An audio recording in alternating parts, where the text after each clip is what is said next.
ശബരിമല സ്വർണ്ണക്കൊള്ളയുമായി ബന്ധപ്പെട്ട് enforcement ഡയറക്ടറേറ്റിന്റെ raid പൂർത്തിയായിട്ട് 66 ദിവസം കഴിഞ്ഞു. പക്ഷേ ഈ കേസിനകത്ത് നിർണായകമായ ഒരു നടപടിയും ഇഡിയുടെ ഭാഗത്തുനിന്നുണ്ടായില്ല എന്നാണ് UDFന്റെ ആരോപണം. റെയ്ഡുകൾക്കും ചോദ്യം ചെയ്യലുകൾക്കും ശേഷം കാര്യമായ പുരോഗതി ഇല്ലാത്തതിനാൽ പ്രധാന പ്രതികൾക്ക് ജാമ്യം ലഭിച്ചെന്നും ഈ മെല്ലെപ്പോക്കിന് മുന്നിൽ ദുരൂഹതയുണ്ടെന്നാണ് പ്രതിപക്ഷം ആരോപിക്കുന്നത്. ശബരിമല സ്വർണ്ണക്കൊള്ള കേസുമായി ബന്ധപ്പെട്ട കേന്ദ്ര അന്വേഷണ ഏജൻസി അന്വേഷണം ഏറ്റെടുത്തപ്പോൾ കേരളത്തിലെ ജനങ്ങൾക്ക് വലിയ പ്രതീക്ഷയുണ്ടായിരുന്നു. എന്നാൽ ആ പ്രതീക്ഷയൊന്നും പൂവണിയില്ല എന്ന് മാത്രമല്ല, ആ പ്രതീക്ഷകളെ അസ്ഥാനത്താക്കുന്ന രൂപത്തിൽ ഈ അന്വേഷണം അട്ടിമറിക്കപ്പെടുന്നു എന്നൊരു സംശയമാണ് ഇപ്പോൾ ജനങ്ങൾ ഉന്നയിക്കുന്നത്.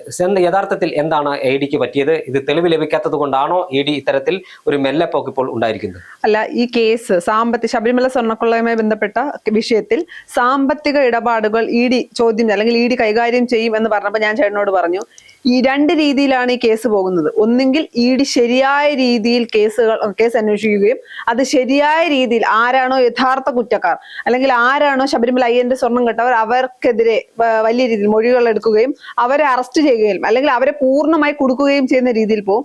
മറിച്ച് CPM ഉം BJP യും തമ്മിലൊരു അന്തർധാര കേരളത്തിൽ ഉണ്ട് എങ്കിൽ, അല്ലെങ്കിൽ CPM BJP അന്തർധാര ഉണ്ട് എങ്കിൽ അതൊരിക്കലും ഇഡി കേസിൽ എവിടെയും കൊണ്ടെത്തിക്കില്ല.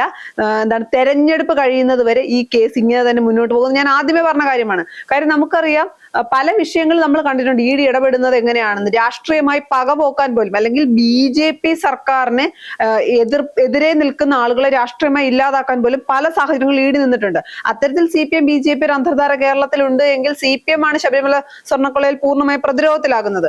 അതുകൊണ്ട് തന്നെ ഈ വിഷയത്തിൽ ഇഡി പല രീതിയിലുള്ള ഗിമ്മിക്കുകൾ കാണിച്ച് കേരളത്തിലെ പൊതുസമൂഹത്തെ പറ്റിക്കുമെന്ന് പറഞ്ഞിരുന്നു. അതുപോലെയാണ് നടന്നിരിക്കുന്നത്. ആദ്യം ഈ കേസ് അല്ലെങ്കിൽ ഹൈക്കോടതി വടിയെടുക്കുമ്പോൾ മാത്രമാണ് ശബരിമല സ്വർണ്ണക്കൊള്ള കേസ് ശരിയായ ദിശയിൽ മുന്നോട്ട് പോയത്.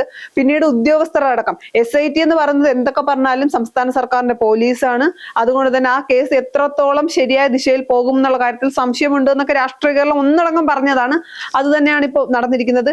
ഇഡി അടക്കം ഈ വിഷയത്തിൽ മന്ദഗതിയിലാണ് പോകുന്നത്. ഇഡിക്ക് പോലും ശരിയായ രീതിയിൽ അല്ലെങ്കിൽ ശബരിമല സ്വർണ്ണക്കൊള്ള കേസിൽ ആരെയൊക്കെയോ സംരക്ഷിക്കാനുണ്ട് എന്ന ഒരു നിലപാടിൽ തന്നെയാണ് പോകുന്നത്.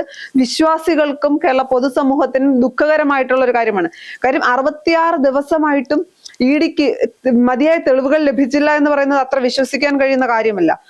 അങ്ങനെയാണെങ്കിൽ, തെളിവുകളുടെ അഭാവമാണ് എങ്കിൽ അതിനും അടുത്തൊരു സ്റ്റെപ്പ് ഉണ്ടാവുമല്ലോ. അതെന്തുകൊണ്ട് ഇഡി ചെയ്തില്ല എന്നൊരു ചോദ്യമുണ്ട്. അതുകൊണ്ട് ശബരിമല സ്വർണ്ണക്കൊള്ള നമുക്കറിയാം, തെരഞ്ഞെടുപ്പ് വരെ ശബരിമല സ്വർണ്ണക്കൊള്ളയിൽ വലിയ അറസ്റ്റുകൾ അല്ലെങ്കിൽ ഉന്നതന്റെ അറസ്റ്റുകൾ ഇനി ഉണ്ടാകാതിരിക്കുക എന്ന് പറയുന്നൊരു കാര്യമുണ്ട്. പലരും അറസ്റ്റ് ചെയ്യപ്പെട്ട് പലരും സ്വാഭാവിക ജാമ്യം കിട്ടി പോകുകയും ചെയ്തു. കുറ്റപത്രം പോലും കൃത്യസമയത്ത് കൊടുക്കാതെ സ്വാഭാവിക ജാമ്യം കിട്ടി പോകുന്നതൊക്കെ ഈ സർക്കാരിനെ രക്ഷിക്കാൻ വേണ്ടിയിട്ടാണ്, CPM പ്രതിരോധത്തിലാക്കാതിരിക്കാൻ വേണ്ടി തന്നെയാണ്. ചേട്ടൻ ഒന്ന് ആലോചിച്ച് നോക്കൂ, ഇനി തെരഞ്ഞെടുപ്പിന് എത്ര ദിവസമാണുള്ളത്?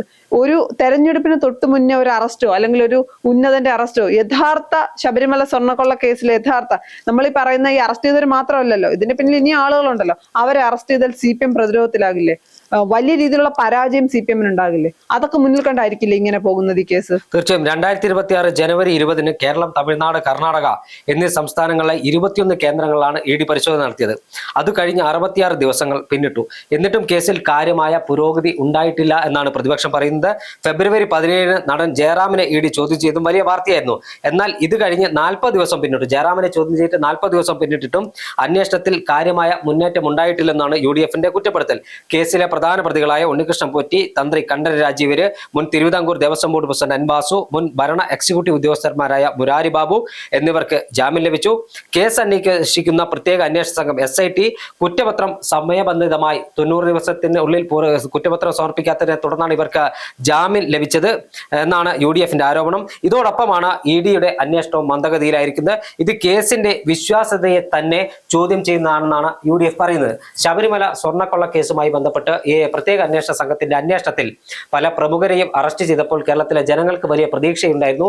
ശബരിമല സ്വർണ്ണക്കൊള്ളയുമായി ബന്ധപ്പെട്ട് നഷ്ടപ്പെട്ട സ്വർണം ഇതുവരെ കണ്ടെടുക്കാൻ കഴിഞ്ഞിട്ടില്ല എന്നതും ഒരു യാഥാർത്ഥ്യമാണ്. അവിടെയാണ് ഇഡി തുടക്കത്തിൽ ശക്തമായി രംഗത്ത് വരികയും ഇഡി കാടടക്കിയുള്ള അന്വേഷണം നടത്തുകയും പിന്നീട് ഇഡി നിശബ്ദമാകുകയും ചെയ്തു. ഇത് എന്തുകൊണ്ടാണ് എന്നൊരു ചോദ്യമാണ് കോൺഗ്രസ് മുന്നോട്ട് വെക്കുന്നത്. അതിന് കോൺഗ്രസ് പറയുന്നത് CPM BJP ഡീലിന്റെ ഭാഗമായിട്ടാണ് കേന്ദ്ര അന്വേഷണ ഏജൻസികളുടെ അന്വേഷണത്തെ ഇത്തരത്തിൽ മന്ദഗതിയിലാക്കിയത് എന്നൊരു ആരോപണമാണ് ആവശ്യമാണ് കോൺഗ്രസ് മുന്നോട്ട് വെക്കുന്നത്. പ്രധാന ചോദ്യം ചെയ്യലുകളും റെയ്ഡുകളും നടന്നിട്ട് എന്തുകൊണ്ട് തുടർ നടപടി ഉണ്ടായില്ല? ആരെ സഹായിക്കാനാണ് കേസ് നടപടി വൈകിപ്പിക്കുന്നത് എന്നും ചോദിക്കുന്നു. ശബരിമല സ്വർണ്ണക്കൊള്ള കേസിൽ സത്യാവസ്ഥ പുറത്തു കൊണ്ടുവരാൻ അന്വേഷണം ശക്തമാക്കണമെന്നാണ് കോൺഗ്രസ് ആവശ്യപ്പെടുന്നത്. ശബരിമല കൊള്ളയുമായി ബന്ധപ്പെട്ട് നമുക്കറിയാം, ED-യുടെയും SIT-യുടെയും അന്വേഷണത്തിൽ പ്രമുഖർ ഉൾപ്പെടെയുള്ള ആളുകളെ മുൻനിരയിലേക്ക് കൊണ്ടുവരാൻ അല്ലെങ്കിൽ അവരെ പൊതുസമൂഹത്തിന് മുന്നിൽ തുറന്നു കാണിക്കാൻ കഴിഞ്ഞിട്ടില്ല എന്നതൊരു യാഥാർത്ഥ്യമാണ്. അവിടെയാണ് ED-യുടെ അന്വേഷണത്തിലൂടെ അല്ലെങ്കിൽ SIT-ക്ക് കണ്ടെത്താൻ കഴിയാത്ത ചില സാമ്പത്തിക ഇടപാടുമായി ബന്ധപ്പെട്ട കാര്യങ്ങൾ ED-ക്ക് കണ്ടെത്താൻ കഴിയുമെന്നൊരു പ്രതീക്ഷ ജനങ്ങൾക്കുണ്ടായിരുന്നത്. എന്നാൽ ആ പ്രതീക്ഷയെല്ലാം അസ്ഥാനത്താകുന്നു എന്ന് മാത്രമല്ല, ED-ക്ക് കാര്യമായ ഒരു പുരോഗതിയും അന്വേഷണത്തിൽ ഉണ്ടാക്കാൻ കഴിഞ്ഞിട്ടില്ല എന്നതൊരു യാഥാർത്ഥ്യമാണ്. ശബരിമല സ്വർണ്ണക്കൊള്ള 2025 തദ്ദേശ സ്വയംഭരണ സ്ഥാപനങ്ങളിലേക്കുള്ള തെരഞ്ഞെടുപ്പിൽ CPM-ന്റെ അടിവേർ അറുത്തതുപോലെ ഈ നിയമസഭാ തെരഞ്ഞെടുപ്പിലും കോൺഗ്രസ് പ്രചരണ ആയുധമാക്കുകയാണ്. ആ പ്രചരണ ആയുധമാക്കി മാറ്റുമ്പോൾ അത് കോൺഗ്രസിന് ഗുണകരമാകുമോ എന്നൊക്കെ നമുക്ക് വരും ദിവസങ്ങളിൽ കണ്ടറിയാം. എന്തായാലും ശബരിമല സ്വർണ്ണക്കൊള്ളയുമായി ബന്ധപ്പെട്ട അന്വേഷണത്തിൽ കാര്യക്ഷമമായ നടപടി ED-യുടെ ഭാഗത്തുനിന്നുണ്ടായില്ല എന്നതൊരു യാഥാർത്ഥ്യമല്ലേ? തീർച്ചയായും ED-യുടെ അല്ലെങ്കിൽ കേരളത്തിലെ പൊതുസമൂഹം ED കേസ് ഏറ്റെടുക്കുന്ന സമയത്ത് ഒരു വിശ്വാസം ഉണ്ടായിരുന്നു. ഈ കേസ് എത്രയും വേഗം ED തെളിയിക്കും, ശബരിമലയിൽ അല്ലെങ്കിൽ അയ്യന്റെ സ്വർണം കെട്ടത് ആരായാലും അവർ ശിക്ഷിക്കപ്പെടുമെന്നൊക്കെ ഒരു അഭിപ്രായം ഉണ്ടായിരുന്നു. അതെല്ലാം ആ വിശ്വാസമെല്ലാം ED തകർത്തു.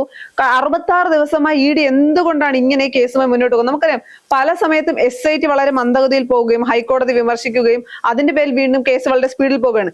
ഈ 66 ദിവസമായി ED വീണ്ടും വളരെ മന്ദഗതിയിലെന്ന് വെച്ചാൽ വളരെ മന്ദഗതിയിലാണ്. അത് ആരെ സംരക്ഷിക്കാനാണ് എന്നൊരു ചോദ്യമുണ്ട്. ഈ പറഞ്ഞ പോലെ CPM-ഉം BJP-യും ഡീലാണോ എന്ന് പോലും സംശയിക്കേണ്ടിയിരിക്കുന്നു. ശബരിമലയിൽ സ്ത്രീകളെ കയറ്റിയപ്പോൾ അത് ഏറ്റവും കൂടുതൽ രാഷ്ട്രീയമായി ഉപയോഗിച്ച പാർട്ടി BJP-യാണ്. അതേ BJP ശബരിമല സ്വർണ്ണക്കൊള്ള വരുമ്പോൾ ഒരു തെരഞ്ഞെടുപ്പ് കൂടി വരുന്ന സമയം, ആ ഒരു തെരഞ്ഞെടുപ്പ് സമയത്താണ് ശബരിമല സ്വർണ്ണക്കൊള്ള ഏറ്റവും കൂടുതൽ ചർച്ചയായിരിക്കുന്നത്. ആ ഒരു സമയത്ത് കേരളത്തിലെ പൊതുജനങ്ങളെ പറ്റിക്കാൻ വേണ്ടി 4-5 സമരങ്ങൾ ചെയ്തതല്ലാതെ ശബരിമലയിൽ സ്ത്രീകളെ കയറ്റിയപ്പോൾ വിശ്വാസികൾക്കൊപ്പമാണ് എന്ന് പറഞ്ഞ BJP ശബരിമല സ്വർണ്ണക്കൊള്ളയിൽ എടുത്തൊരു നിലപാടുണ്ടായിരുന്നു. ആ നിലപാട് പോലും CPM BJP ഡീലാണോ എന്ന് പൊതുസമൂഹം സംശയിച്ചിരിക്കുന്ന സാഹചര്യത്തിലാണ് ED കേസ് വളരെ മന്ദഗതിയിൽ കൊണ്ടുപോകുന്നത്. അതുകൊണ്ട് തന്നെ CPM-നെ സംരക്ഷിക്കാനാണ്, അല്ലെങ്കിൽ ശബരിമലയിലെ അയ്യന്റെ സ്വർണം കട്ടവരെ വീണ്ടും വീണ്ടും സംരക്ഷിക്കുന്ന നിലപാട് തന്നെയാണ് ഇപ്പൊ ED-യുടെ ഭാഗത്തുനിന്നായാലും ഞാൻ SIT എന്ന് പറയുന്നത് എന്തൊക്കെ പറഞ്ഞാലും ഹൈക്കോടതി വടിയെടുക്കുമ്പോൾ മാത്രമാണ് SIT കേസ് ശരിയായ ദിശയിൽ കൊണ്ടുപോയിട്ടുള്ളത്. SIT എന്ന് പറയുന്നത് സംസ്ഥാന സർക്കാരിന്റെ പോലീസാണല്ലോ. അവരിൽ കേരളത്തിലെ പൊതുസമൂഹത്തിന് വിശ്വാസമില്ലാതായിരിക്കുന്നു. ED-യിലുള്ള വിശ്വാസവും കുറഞ്ഞുകൊണ്ടിരിക്കുകയാണ് ശബരിമല സ്വർണ്ണക്കൊള്ള കേസുമായി ബന്ധപ്പെട്ട് വരുമ്പോൾ.